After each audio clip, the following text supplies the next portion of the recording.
Another blow to the EV industry. Ford announcing it's going to be cutting production of its F-150 Lightning production plans in half in the new year. That, of course, is an EV vehicle. Let's bring in former White House OMB Director Russ Vought on what all this means for Biden's green agenda, which is getting more expensive day by day.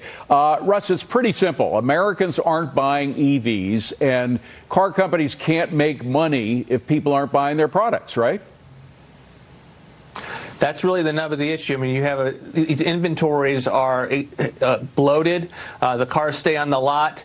It's not because the Biden administration hasn't pushed this policy, or even to the extent that the car makers want to go in this direction. They just can't sell the cars, and the cars are higher prices. And so this is going to put a huge, I think, brake on the enthusiasm with the realization that consumers just don't want these cars. Well, meanwhile, we're spending billions on EV charges, even though we're spending all that money. We only got one up in Ohio, but we could end up with EV charging stations all over the country and nobody using them.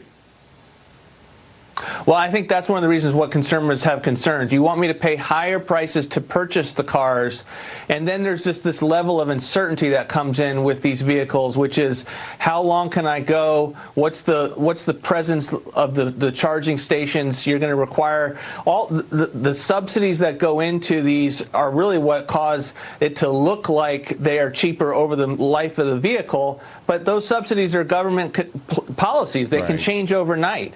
And so, there's a lot of uncertainty with this regard for consumers that I just don't think exists enthusiasm-wise outside of the coast. People largely just want to have certainty and the ability to have reliable vehicles, and unfortunately, that's not where the Biden administration is. No, the Biden administration believes that government is a great investor, that bureaucrats and politicians can invest every bit as well, if not better, than people in private business, and they can't. We've seen it before. We just saw it in Dubai, where we had this big conference on climate change, and at least we had the host of the conference, an oil sultan, say, look, if you guys think you can phase out fossil fuels, we're going to have to live in caves again.